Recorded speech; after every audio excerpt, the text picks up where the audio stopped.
L'objet de ce livre n'est pas de rajouter une méthode de plus à la longue liste de méthodes ou de pratiques qui visent à rééquilibrer le corps et l'esprit.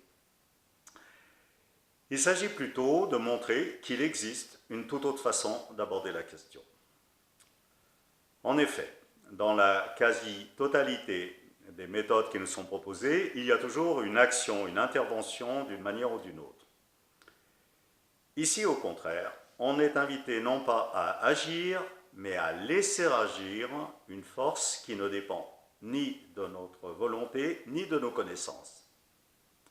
Cette force, c'est la force la plus puissante au monde. C'est celle qui, dans tout organisme vivant, cherche à maintenir la vie, à maintenir l'équilibre. Elle est très vive en nous au tout début de notre vie. Le corps et l'esprit du petit enfant, en effet, sont extrêmement sensibles et extrêmement réactifs.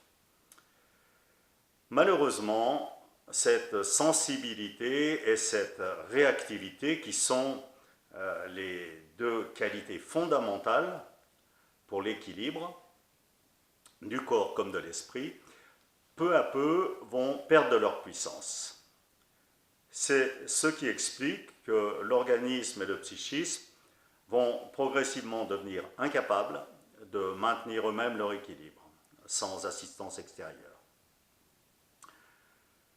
Ce livre montre que cela n'est pas irrémédiable, qu'il est possible de réveiller ces capacités innées d'autorégulation qui se sont peu à peu endormies en nous. Pour cela, il invite à deux choses. D'abord, à reconsidérer l'attitude que nous avons face à la maladie et face à tout ce qui psychologiquement nous perturbe ou nous cause de la souffrance. Ensuite, à permettre au système involontaire de l'organisme, qui est chargé de maintenir son équilibre, de se réactiver grâce à une pratique appelée mouvement régénérateur, qui donne tout pouvoir à ce système involontaire.